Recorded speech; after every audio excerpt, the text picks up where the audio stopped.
Hey there, everyone. This is Samuel Johnson, and welcome back to the Lyoko Retrospectives. And today we're going to be discussing episode 32 of Code Lyoko, St. Valentine's Day. I'm just going to say this right now. I don't like Valentine's Day. Yeah, I'm just going to say that. I don't like Valentine's Day. While I personally applaud seeing relationships blossom and grow and bloom and to the point where all that lovey-dovey stuff that couples do is admittedly adorable to me, I don't like Valentine's Day. In my humble opinion, despite its origins, it's nothing more than a consumerist ideology that only exists to ensure that boyfriends either get their girlfriends what they want, or likewise the girlfriend or their boyfriend what they want. And if they aren't exactly what they want, then clearly you don't love them. Then clearly you don't love them enough. That's just how I feel. You are completely free to disagree.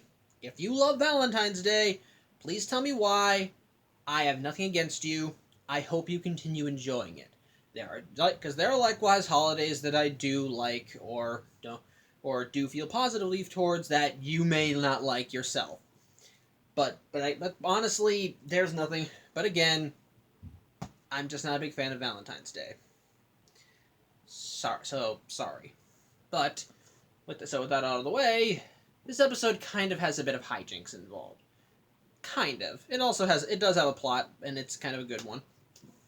What happens at the beginning of the day is that in the early morning of Valentine's Day, Aelita gets a present, a necklace. It's kind of plain, but clearly nice. And since it's Valentine's Day, Yumi tells Aelita that it probably came from Jeremy. And as such, when Aelita goes to question Jeremy, he does what any typical guy would do in the situation: say, "Yeah, of course I'm the one that gave it to you." But it does make him wonder exactly who sent it. Well, it was Zanna. There's no hiding it. We see the delivery guy is possessed by Zanna, and when Jim catches the guy out at night, Zanna does something to Jim so that he doesn't fight back, and then proceeds to climb on the ceiling. Again, as we saw last week, we saw that when Zanna possesses people, it in turn not only enhances their own physical abilities, but also gives them some slight superpowers and whatever. So, yeah. But however, with all this in mind, why did Zanna do this? Well, it turns out, it's another plan to get Aelita's memory. And it's also a way for Zanna to get around the Lyoko loophole. As we showed in last week, when Zanna's ghost, we saw that last week that by traveling to Lyoko and fighting Zanna's monsters, the group has built up a resistance to Zanna's possessions. So none of them can be possessed in the traditional way. Well, that's what this necklace is for. Pretty much, it contains within it a microchip that contains an extension of Zanna, and once Aelita wore the microchip long enough, Zanna was able to control her. And as such, through Aelita, Zanna managed to talk Jeremy into letting her go to Lyoko. At first, he doesn't want to go along with it because, she can't. Because, he knows about the Schifozoa. So Aelita manages to rope Yumi into it, and so all of them go to the factory because how she initially tricked Jeremy is by saying, "I think I can find the data. I think I can find the necessary data to create an antivirus." But as such, Aelita and Yumi go to Lyoko. And because Aelita was wearing the necklace at the time, it pretty much gets digitized and, I'm guessing, absorbed into her cellular makeup, because even on Lyoko, Zanna is able to possess her, and the first thing that Aelita does is that she trips up Yumi, kicks her into a tree, and then flies off to the ice sector where the activated tower is, which in my opinion is a stupid move, but whatever. Maybe that's where he put the Schifozoa. In my opinion, it probably would be still a smart idea to put it in a sector that's not in any single way. That's not where the activated tower is, but whatever. Maybe he's cocky because he's actually possessing Aelita, the only person that can actually deactivate those things. So I don't know. So yeah, as such, when Yumi recovers, she gives chase, but they know but she realizes she's going to need backup, and that's kind of where we get to the B plot in this story. And again, part of the reason why I hate Valentine's Day, and again, I don't like. And that's because emotional drama. Because when you do everything right on Valentine's Day, it's all nice. It's all good. Everyone is happy. But if you get one thing wrong and you clearly don't show enough love, as much love as your significant other wants, things can go sour. So can go sour fast. And that's unfortunately what happened. And unfortunately, this episode is kind of hit with some relationship drama. As earlier in the episode, when Jeremy knew because Jeremy knew he wasn't the one that sent Alita the necklace, he begins questioning other members of the group. First, Auric. Auric says no. He questions Odd, and Odd doesn't say no, but he does try to pretty much make it clear that I didn't send it to her.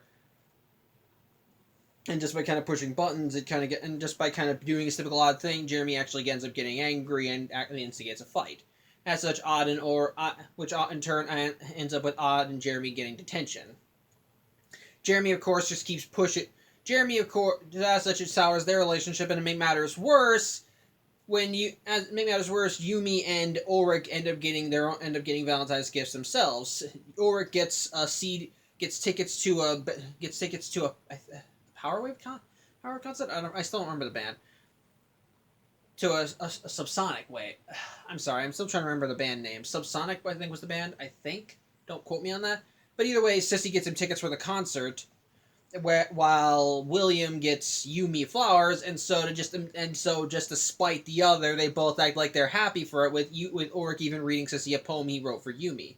So, and Yumi even pretending that she liked the flowers that William gave her.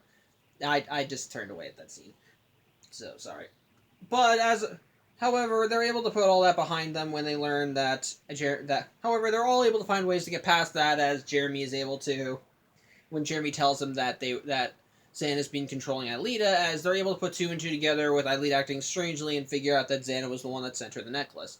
As such, Yumi follows Alita to the ice sector, but we see that, the Zanna possessed Alita does mount some more defenses, by screwing with their surroundings. Like when Yumi confronts Alita, Zanna uses Alita's power to screw with Lyoko to create a hole that leads right to the virtual sea, which thankfully Jeremy managed to fix. Which Jeremy thankfully is able to avert by de-virtualizing Yumi before she falls in. When Auric and Odd do manage to get to Lyoko, Odd goes to confront Alita, but she throws up an ice wall to keep them from getting through, and even when he gets past that, she freezes his legs so he can't move. Which I kind of like that. I kind of like the idea. I kind of like that. It kind of makes sense why why the Zanna possessed Alita would be able to do this sort of thing, because we've previously seen that Alita has some degree of control over Lyoko, but it takes her more time to do. Whereas with Zanna, he lives in Lyoko and can and we've seen him screw with the landscape in multiple ways.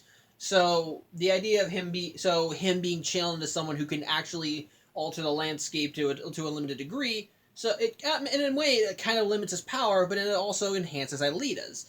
So instead of having to sit still and just sing her song for a few moments, instead all she has to do is point her hand at something, sing like a couple seconds of tone, and then something happens. I like that. It's limiting Zanna's power, but it raises Alita's, so it makes sense why it did that. However, as such, also this is also we have a moment where Auric says that he tells Yumi that he actually wrote the poem for her, which she's okay with, even though I'd probably be a little angry, but whatever, maybe she's just glad that in some way she's undermining or spiting Sissy, whatever. Either way though, yeah, unfortunately, Zanna has brought Alita right to the Schizozoa, and it starts draining her memory, and so they realize they need to find a way to counter it. And Jeremy comes up with a rather risky plan but he thinks would work. In this case, shoot the hostage. While he doesn't want to do it, because Zanna needs Alita's memory, it means that he needs her alive for the time being. Ergo, if it looks like that Alita's going to die, then he'll let her go. And they establish that when Alita's in Lyoko, she can still die, because they establish that the only way that she can ever leave Lyoko is through the devirtualization program that Jeremy created. So while she's in Lyoko, the same rules still apply to her as it did in season 1. If she dies here, she's gone, dead she's gone for realsies. No takesies, backsies. so, as such, Odd just pretty much starts shooting her and lowering her life points until eventually the Schifozoa eventually decides, okay, fine, I'll let her go, and lets her go and leaves. On top of that, because the Schifozoa was able to get to Aelita's brain, I think it somehow screwed up the connection that Zanna had with Aelita, as when she wakes up from the initial mind taking, she's no longer under Xander's control, and so they free Odd off screen, and they walk her to the activated tower and deactivate it. And as such, when they all return home, they smash the pendant, and Jeremy decides that he'll keep the card to study it. And as such, the episode ends with Ulrich going on a date going to the concert with Sissy, because Jeremy actually tallied up at least 4 hours of detention. He wound up falling out of his chair in science class, which earned him a couple more hours. And the principal threatened him, saying that if you do this again, you're going to get suspended. And so Ulrich takes one for the team. Only this time Yumi's not as angry as the last time he did that. So yeah.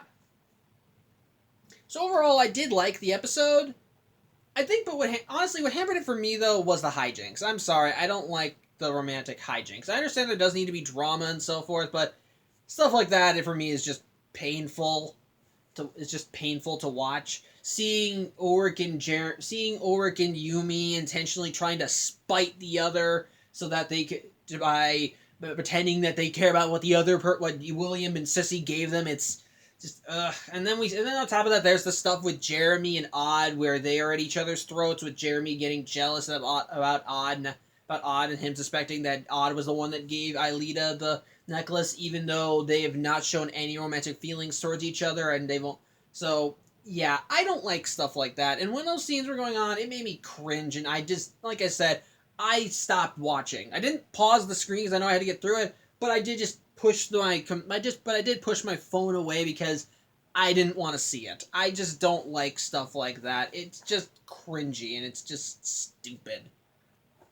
That's rom-com stupidity. Just where you get into the hijinks of it all, where it's, oh, look at that, they're doing this, look at that, there's a misunderstanding here. No, thank you. Absolutely no, thank you.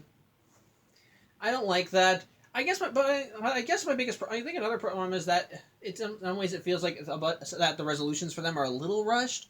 In a way, I'm kind of okay with that because they've been friends for a long time.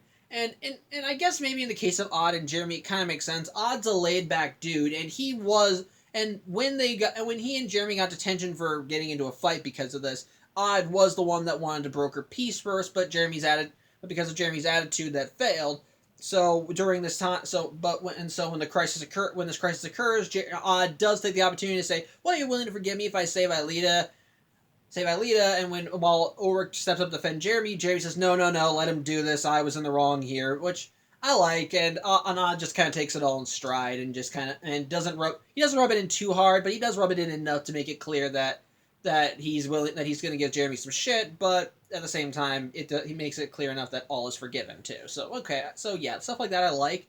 It's just, whereas the stuff with Yumi and Ulrich, I'm sorry, it's just more annoyances. Again, we've established throughout Season 1 and throughout Season 1 that they do have feelings for each other, and I feel like, and while I'm glad that Yumi did forgive him and he told her that the poem was for her, at the same time, I feel like that there would still be, that it was resolved a little too easily, and considering that how Yumi reacted the last time Ulrich had to take one for the team, as it were, with Sissy, I feel like that she would at least feel something. Well, again, maybe it's because he told her, I wrote the poem for you, but at the same time, the way he kind of spited her by giving that to Sissy, I would still think there'd be a little bit. Not enough so that I think she'd be angry, like she'd be too angry, but still something. But again, maybe I'm just talking on my ass, I don't know.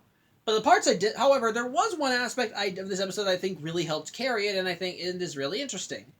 The stuff with Zanna. Because, believe it or not, this episode shows that Zanna has been learning. Like, here's the thing, and I know, it's kind of weird, and I know, it seems weird, right? Zanna learning? Well, that's okay, yeah, you probably think it's dumb, but let me explain. one of the things that one of the things the possession kind of lets us do is that it kind of gives us a view into Zanna as a character. And while I like seeing the Zanna who's more cold and calculating, this episode shows Zanna is acting smarter, and actually has obviously and is finding new ways to integrate to make his plans come to fruition. For example, the gift. This is a good way. He learned his lesson from the last episode. He knows he can't directly possess any member of the Lyoko group, so he finds a workaround. He creates the necklace, which I don't know how he created it.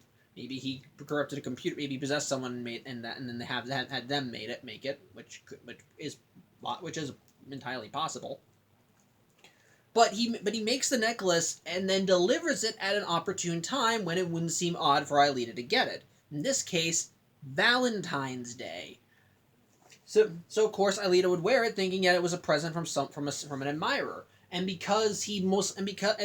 later learn, and we see later in the episode that Zanna knows how to use Jeremy and Aelita's relationship to his advantage. As when he does activate the necklace and possesses Aelita, Zanna through Aelita tricks Jeremy into having them go to Lyoko, with her constantly trying to tell him, I think we should go to Sector 5. I think there's something there that I can use. And while Jeremy's against it, Zanna keeps pushing the issue. Not enough so that it feels pushy, but enough so that Jeremy will want to do it. And while it's obvious Zanna would prefer to have Aelita come by herself, Zanna does find a way to work around it by saying, okay, fine, I'll bring one person. Zanna is acting smarter here. He knows how to use he knows how the relationship works, even having Aelita give Jeremy a kiss.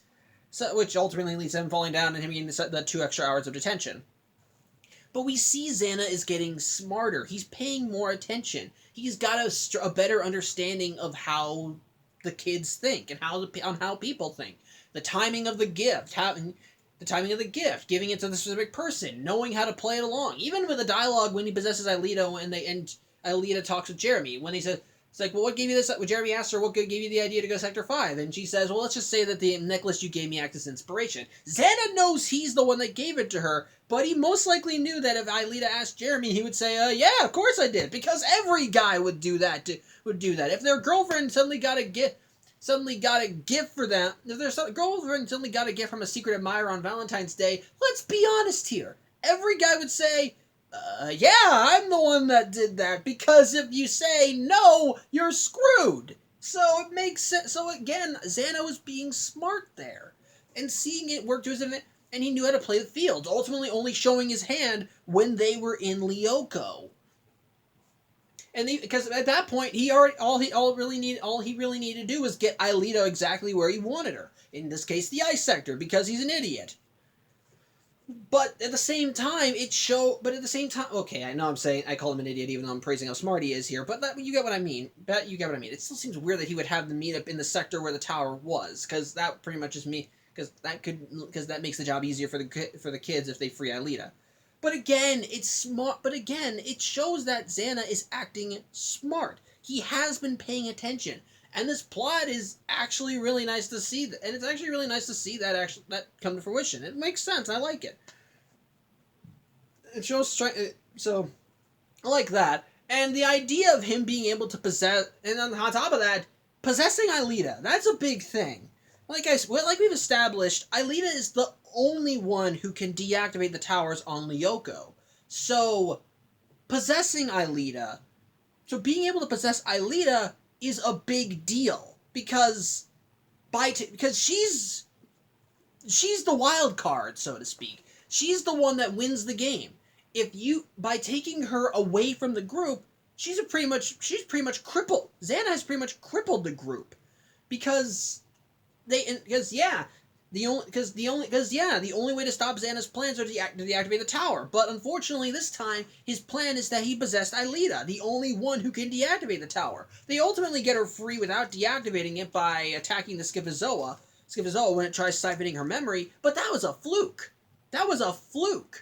Imagine if they had sent off the Scyphozoa before it could take her memory. Zanna would still be in control and would end up turning Aelita against them. And considering that we've seen that Aelita Aelita possessed by Zanna has more control over the terrain than she did before, yeah, that's not going to look good for any of them. That's not good. So I like that. I like seeing that. And for one, and thanks to the internet and spoiler, thanks to the internet and Twitter, I've learned that there is an episode where this occurs again, only on a much more frightening scale. So yeah, this is just a nice little taste of what's to come. So I like that. But otherwise, yeah, I do think this is a nice episode. I like the plot. I like its execution. I like how it goes forward. The only thing I don't like is just the hijinks. It's just the hijinks. But thankfully the stuff with Zanna is kind of the bigger focus, and the hijinks are pushed aside. Admittedly, it's a little dumb how they're resolved, but again, it's not. But again, it's not really a big a deal. The biggest thing is still the necklace and Zanna possessing Aelita and stuff like that. That's the bigger focus in the episode. And at the end, I think that's the glue that holds it all together, and I think actually makes it really nice to watch. So, yeah, on the whole, still a good episode. So, good episode despite my feelings towards the holiday it represents. So, yeah, that's pretty much it. Thank you for watching. I'm Samuel Johnson. I'll see you next week. And once more, I apologize if you do genuinely enjoy Valentine's Day. I don't like it, but that doesn't mean you shouldn't. So, yeah. Take care.